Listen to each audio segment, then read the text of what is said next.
We are in Stanford week. Today is Wednesday, October 22nd. It's late in the evening. By the time you see this, it'll probably be the 23rd. We are only a couple days out from the Miami Hurricanes hosting Stanford this Saturday night at the Hard Rock. Player availability was made today, and Carson Beck got a chance to speak to the media after his 4-interception game against Louisville. He had an opportunity to reflect upon that game and talk about what's coming up next and hit on a number of topics, including the one where people think he threw his tight end under the bus. I don't think he did. I thought he just told the truth. And, when you start pressing the guy, pressing, that's what happened in that press conference. I mean, he just told you the truth as what's happening and what the deal actually is.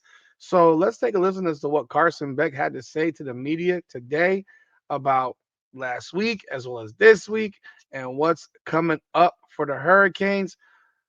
Before we start, welcome back everyone to another edition of Hurricanes Unfiltered, powered by Come On Now, the podcast. I'm your host, Rudy Rodriguez Show. Hit that like button and subscribe to the channel. Ring that bell, man. I appreciate y'all supporting this channel as we continue to grow. Remember, every Monday night, 9 p.m., we are going live, Hurricanes Unfiltered Live.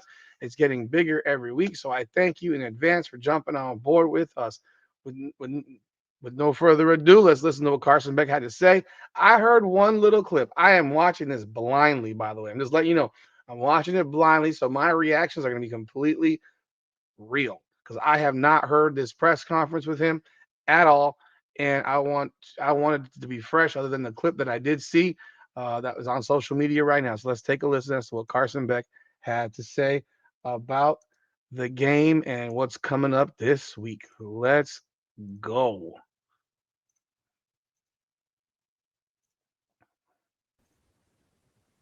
All right, everybody, welcome to our Wednesday media availability. We'll start with quarterback Carson Beck. And Chris, I think you had your hand up first if you'd like to go first.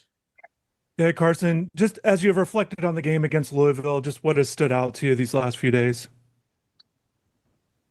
We didn't play well. We didn't execute our plan, and there's a lot that we can be better at, We've had some really, really good practices this week, really honed in and focused on some of those little mistakes and things that we can fix. And again, we've moved on from last week. We're 3 practices in and focusing on, prep for Stanford. So again, just trying to continue to get better and go 1-0 each week. We'll go over to Matt Shadell from Kane Sport. Matt. Yeah, hey Carson. I'm sure you were used to a lot of this outside noise stuff at Georgia. Now that you're at Miami, this is sort of the first time you've had to deal with it here. How do you deal with it? I guess, is it something that didn't surprise you because you have seen it before? And, just generally, how do you sort of process it? Yeah, it's not the first time that obviously I've taken a loss or, had turnovers or, didn't play up to the standard that I want to play to each and every week. And again, sometimes you get out executed. Sometimes you don't execute the plan. And again, there's plays that, you wish you could have back. But again, we come back into the week. You continue to prep the same way you have the whole entire year. I don't think there's ever a prep issue. It was never, something that we were doing throughout the week or something that we didn't do. I think it all ultimately came down to execution. And again, I have to be better, and that's hand up accountability for me. But again, nothing changes. We continue to prep the same way that we have been and continue to do the same things that have ultimately got us to this spot. Just because of, one shortcoming, it doesn't take away everything else that we've done this season. And it doesn't take anything away of what we still can continue to do. So for us, it's just next play mentality, next game mentality, just taking things day by day and trying to go 1-0 every single week, like I just said. So you see that he owns, his performance, which is good. I do. I mean, prep. They're 3 days in the prep for this week, and he mentions it's no different than last week. The prep. I hope there's some differences in prep. I hope there's some differences in the plays that are being worked on to get ready for Saturday. I really hope so. So that's not exactly great news to hear. If it's just to say we're, preparing as normal, then I'm fine with that. But I hope preparing includes that there's some differences in the play calling and that they're working on that in practice. Let's continue. Awesome. We'll go over to Jordan McPherson next. Jordan. Yeah. Hey, Carson, 2 questions. First off, just with Stanford, just what stands out about their defense now that you guys had time to look at them on film? Yeah, absolutely. I think that they play really physical. You look at that D line and their linebackers, they play really physical. They're really hard hitters, man. They have heavy heads and they come downhill at you. So again, I think that their defense will oppose and threaten some challenges towards us. But just like every week, it's going to be about us. It's going to be about the way that we're able to go out there and execute. But again, they're going to challenge us. They're a big physical team, and we're going to have to go out there and match their physicality. And not to I'd love to have heard him. I would have loved to have heard him say, "Get the fuck out of here. Stanford's trash." I know he's not going to say that. I would have loved to have heard him say about that defense. Those guys are ranked 100th, bro. They're like 115th in yardage and 100 and like 95th in points or vice versa. I can't remember which one, but Stanford's defense stinks, man. They're not good. They have heavy heads. Oh, that's funny, actually. Look, man, Miami's challenge is Miami. Miami's challenge is not Stanford. Stanford's going to do exactly what was done the last couple of weeks. They're going to stack the box, and they're going to dare him to beat them in the air, or dare the Miami Hurricanes offensive coordinator Shannon Dawson to come up with some different plays and just run the ball into the back of 5 linemen. That's what's going to happen. That's what's going to be the rest of the season until there's adjustments in the running game that don't just have the ball being run into the back of linemen. I'm gonna tell you right now, if the Miami Hurricanes do not run for 150 plus yards this weekend, we got problems. Like, I'm not trying to go there, but if we don't run for 150 this weekend or more, we've got some issues because this defense that they're playing this weekend stinks. I mean, it fucking stinks. Like, let's be real. They're not good in any way. Don't let the FSU game fool you. I watched that game. FSU is not even remotely what the team was a few weeks back. Like, even against Miami or against Virginia, that team has completely mailed it in. They're done. They're done. That team is mentally fried. So Stanford got a version of FSU that Virginia didn't see, that Miami didn't see, that Alabama surely didn't see. So, yeah, FSU being solved is an example of film study, and they've been figured out. They've just been figured out. And now everyone can figure them out. And unless FSU does something to change that, they're going to be continuing to look this way. But yeah, Stanford's defense, come on. I mean, I know what he's got to do, but you got to say, but yeah, get out of here. harp on the whole turning the page next episode. That's been asked a couple times, right? But how have you seen the team respond since Friday? And just like you said, the importance of making sure that one loss doesn't snowball into 2 and potentially more. How do you guys make sure you're able to handle what you need to handle? Again, I think we have a lot of mature players on this team. And again, I think the identity of a team is shown when you're standing in the face of adversity, right? We got knocked down, and how are we going to respond? Well, I don't know that answer yet until Saturday. So again, it's the same thing every single week, regardless of a win or a loss. The week before, we're focused on each week individually. It's 1 week seasons, especially from here on out. So again, the prep that we've had this week, the intensity that we've had at practice, it's what we've had every single week. Nothing changes. We just continue to be who we are. And again, we just have to go out and execute on Saturday. Our last 2 questions here from Adam and Andrea. Adam, do you want to go first? Yeah. Hey, Carson. I have 2 questions. So I guess last 3 questions. First one, just you mentioned trying to, improve on the little things after watching film. Just what are some of those little things that you want to improve going into Stanford? I think just, again, making good decisions. And I think we've harped on, being aggressive and, taking shots and things of that sort. And that's still a huge part of what our offense is, but also just doing it in the right moments and understanding, when to, take a check down, when to maybe, check a play or just make a better decision. Obviously, there's so many different decisions that I have to make on each and every play. And again, I'm not ever going to be perfect, but with that being said, that's what I strive to be. I strive to be perfect, and I strive for perfection. And, that's what I try to do for this team and these guys. But again, just continuing to go back to the little things, go back to the basics, my feet, my eyes, going through the reads, just studying the playbook, making sure that I know everything and anything, and making sure the wide receivers are on the same page with me. So again, it takes all 11 on offense to be able to execute, and that starts with me and being the quarterback. So again, just going back to the basics, doing what I can do to be the best for this offense and this team. And then I'm not sure if you talked about, outside noise a few minutes ago, but there were some people, some like national, pundits on Twitter talking about, your answer about the last interception. Some people were saying that you threw Elijah under the bus. Now, I think anyone who watched the whole clip would have known that's not what you were doing, but when you can edit things to make them look a certain way. Did you talk to Elijah just to make sure like that he knew what you were talking about, that you weren't trying to like talk bad about him or anything like that, just to kind of make sure things are copacetic and everything?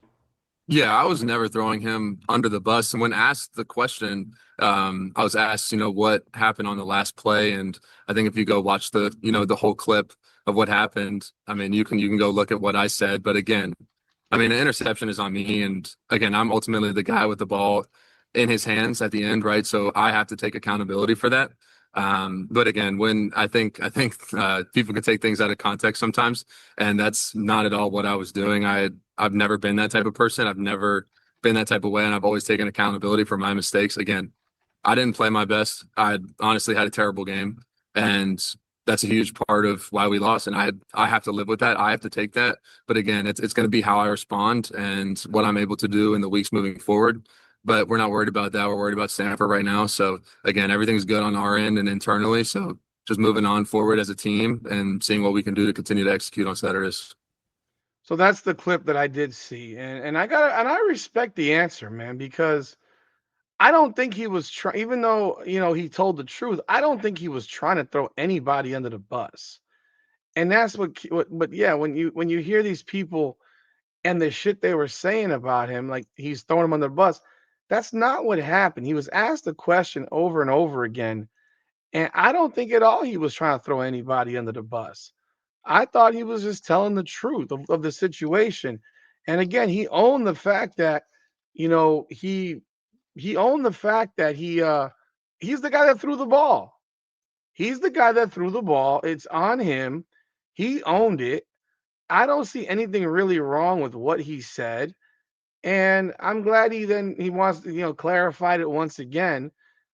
But he owned the situation, man. He says he played terrible. I don't think he played terrible. I really don't. I saw some comments from people in my other videos where they said he completely underthrew the ball. Now, the second one, yeah, I guess he threw it by like a yard, but I don't think the first pass was underthrown. You had a great play made by a defensive back. I just disagree with that. And if people can say what they want to say and all that shit, but I don't think he played terribly. I just think that when you have interceptions, people make those, more than they really are. Like you actually have to take in context what actually happened rather than just simply saying, oh, he was terrible because he threw picks. The last pick sucked. The third pick, not really on him. He had to just get rid of the ball fast because he's about to get crushed on third down. And the second one, I guess, was the worst one. I don't think they were horrible plays. Like, I don't think they were horrible. I've seen horrible. I've seen it where the guy just throws the ball right to a man's chest. I've seen it where the guy just throws it and there's no receivers there, just does something really fucking stupid. And I didn't see that. But again, people all have their opinions. Does he have to play better? Absolutely. No question about it. But a lot of people got to play better, including him. But a lot of people got to play better, coach better, the whole nine. So yeah, he owned it again. And I mean, I think he's a good leader. Like I really do, and if you know me by now, thankfully if you know me when I was with Inside the U years ago, you know who I am. You know who I am. And if I have a problem with somebody and how somebody performs, you bet your ass I'm going to shred them. I got no problem undressing an athlete, especially now that these guys are being paid millions of dollars to play college football, or many of them are. So if they play like shit, I'm going to say it. I said who I thought played like shit last week. I said what I thought about the coaching. I have no problem with voicing my opinion as to how somebody played or how guys played. Never had an issue with that. So believe you me, if I had a problem with a real problem with how Carson Beck played, I would voice it, and it would be nasty. If that happens again and the Canes lose a game again because of him, oh, I'm going to voice it. I don't think they lost because of him. It was a factor, but there were a lot of factors in this one. A lot of them. Let's finish this up. Last question. Go ahead, Andrew. Yeah. Hey, Carson, thanks for doing this. You guys have been so good for the bulk of the season of just being balanced on offense. And I'm just curious from your thoughts on just trying to get the run game established a little bit more now against Stanford to get back to the balance that you guys are had and maybe what led to not executing as well in the run game this past game. I think the biggest thing is just understanding that it takes all 11 on offense, right? Just because, the run game isn't working, it's not just because of this person or that person or, everybody wants to, point fingers on the outside, but that's not what we do.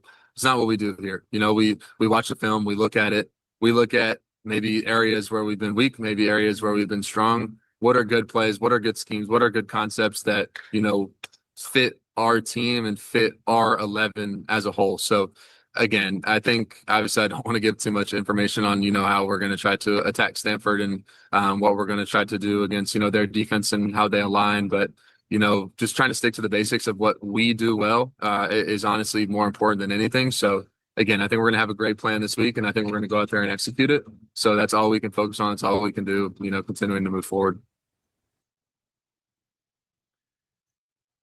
And that's it from Carson Beck in this interview, man. Like I said, he owned it once again. I think this guy is very accountable. I think he's very accountable to his teammates. I'm sure he probably had a conversation with Elijah Lofton, even though I think it was on Elijah Lofton largely. But I'm sure he had a conversation with him, probably apologized to him and the whole nine. But we got to be accountable as everybody. Everybody's got to be accountable in this team. Seriously, man. Everybody's got to be accountable. So, and look, at the end of the day, all of this shit is lip service. Until we see it on the field on Saturday, it's just talk. It's just talk. So we need to see a major difference from everybody on this team, the run game, his play, everybody's play, the coaching and how they approach this game. I mean, we got to see it all. But don't sit here. Let's not act like Stanford has some great defense. Their defense stinks. And if Miami doesn't put up 45 points on Stanford, I'm going to be upset. Just keeping it a buck. If Miami doesn't put up at least 45 points on Stanford, I'm going to be pissed. But y'all let me know y'all thoughts in the comments. Hit that like button. What are y'all thoughts of what Carson Beck had to say, etc.? And let me know y'all thoughts. I appreciate y'all as always. Once again, we will have some lanyards this Saturday night. So do check us out if you see us. And that's it for this one, man. Hit that like button, subscribe to the channel, ring the bell, and leave a comment. This is Hurricanes Unfiltered, powered by Come On Now, the podcast. Come on now.